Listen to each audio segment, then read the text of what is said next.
Day 7 of the 7-day Quranic Arabic challenge. Let's talk about a miracle of Prophet Jesus, Isa alayhi salam.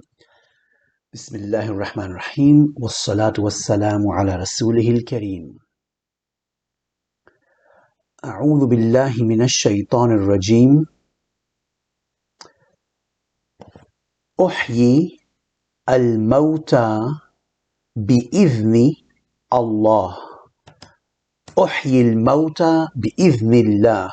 Jesus, according to the Qur'an, Isa alayhi salam said, I give life to the dead by the permission of Allah. There is an amazing story behind this verse. By the way, this is only a small part of a larger verse.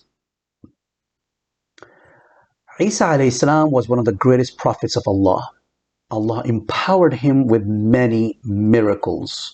One of the greatest miracles was giving life to a dead person by Allah's power, of course. We believe that there is no motion and no power except with Allah, and that's a statement of Prophet Muhammad sallallahu alaihi wasallam. He said, La hawla wa la quwwata illa billahi.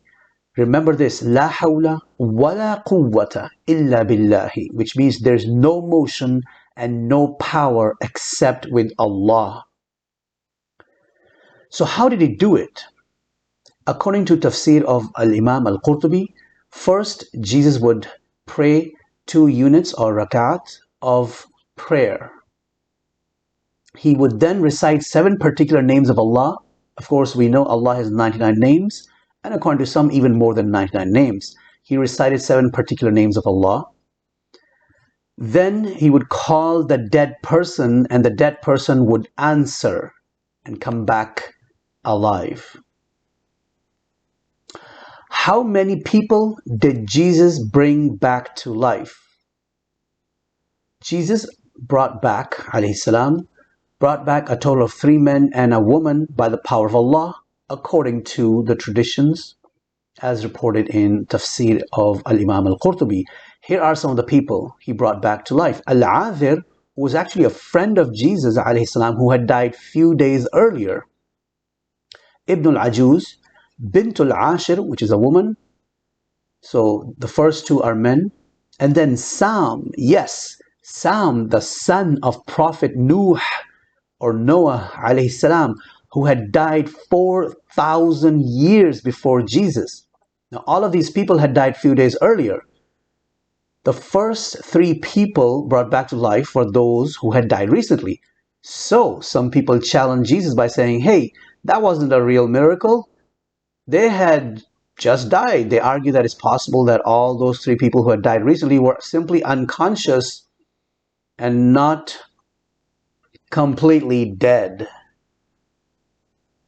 To challenge him, they asked him to bring back Sam, the son of Nuh alayhi salam, back to life. They thought it would be impossible because he had died 4,000 years ago and his grave was around. So he asked them to take him to his grave, and they took him to his grave.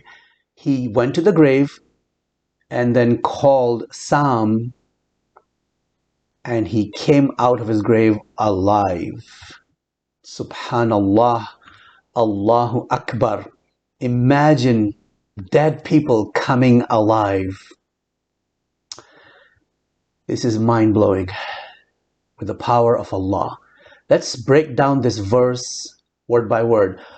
Uhyi al-mawta bi-idhnillah. Uhyi is 2 words. It looks like one word, and you can see when you write it's actually 1 word, but there's a hidden word. There's a hidden implied pronoun. The doer pronoun for the present verb, this is a present verb, is I, and that's why I put I in parentheses here. I give life. Uhyi means I give life. And so the reason why we have 2 words, even though 1 word is written, is that the second word, which is the doer pronoun, is hidden. Now, of course, in Arabic, as we learned earlier, the verb comes first, then the doer, right? So if you want to be, if you want to go with a literal translation, which it would be give I life. That would be a more literal. Of course, in English, we have to put the subject of the verb first. So we say I give or I give life, right? So once again, the doer pronoun is hidden, implicit or implied, and it's I. The al-mauta is actually plural of mayyit. Mayyit means dead, and that's a singular. So one person dead, you say mayyit. And for plural, it's the dead. Now, the cool thing about plurals in Arabic is that plurals begin with three. Three or more is considered plural. In English, however, of course, as you know, the plural starts with two. So what is two in Arabic? Two is just a dual. So in Arabic, you have the singular, and then you have the dual, and then you have the plural. So dual, whoops, let me fix the Arabic. Dual is two, and plural in Arabic is three or more, okay? So now, just by looking at this word al-mauta, which is plural, we know that at least three people were brought back to life. And of course, from the tradition and hadith, we know from Tafsir al-Imam al-Qurtubi, as he mentioned, it was 4 people. The next is also 2 words. The first word is bi, and let me fix this a little bit. Bi plus the word idhni. The word bi is a preposition which means with, and idhni is permission. So with the permission, and because of the grammar, we get the meaning of, okay? So the word of is not really mentioned in the Arabic because it is understood due to the grammar. This is what they call idafa. If you know what that is, great. If you don't know what that is, great. Don't worry about it. I will teach it to you if you move on to studying Arabic through my books, starting with Easy Introduction to Arabic. So, once again, bi is the preposition and it's attached to the noun. And then finally, the word Allah. So once again, memorize this part of the verse. If you can memorize the whole verse, that would be even better. أحيي الموتى بإذن الله. أحيي الموتى بإذن Allah. Next, you have practice. You know exactly what to do. Just like before, write the words we learned in Arabic and their English meanings. And then you'll be ready for the day 7, which is the last day of this challenge quiz. Review the vocab, memorize the vocab, review the lesson, take the quiz, Google Forms quiz. And then there's a final, comprehensive final test that will be testing your knowledge in all 7. And I wish you the best for the final exam.